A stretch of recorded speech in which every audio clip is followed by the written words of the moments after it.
On crée ce qu'on appelle des plages alvéolaires dans lesquelles il n'y a pas de circulation, il n'y a pas de courant.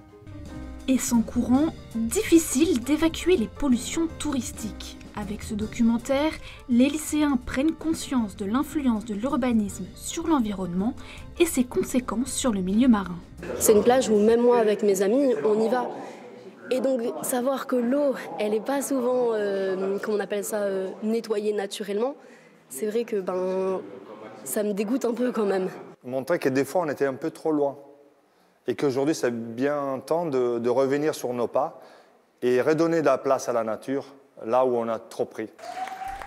Après la projection, France Nature Environnement engage la conversation avec ses élèves qui ne sont pas vraiment de simples lycéens, mais des éco-délégués. Ils ont une sensibilité puisqu'ils sont volontaires pour être éco-délégués. Après, il leur manque à la fois des connaissances et il leur manque aussi parfois qu'est-ce qu'on peut faire concrètement. Le film parle même d'eux et de cette action d'analyse scientifique des plastiques retrouvés sur les plages qui les entourent. Une action concrète qui donne de bons réflexes. Dès que je vais me baigner ou que je vois quelque chose dans la mer, ça je le prends, je le ramène avec moi.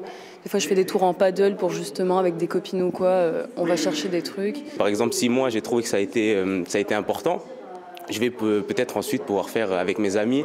Bon, on n'a rien à faire aujourd'hui, au lieu de rester à la maison, de rien faire. Et si on sortait à la plage, on ramassait des petits déchets. Pour aller encore plus loin, éco-délégués et professeurs envisagent l'action sur les politiques publiques. Dans quelques jours, ils présenteront leurs résultats de l'analyse d'une plage de Menton à la municipalité. Objectif, demander une lutte contre la forte présence des mégots de cigarettes.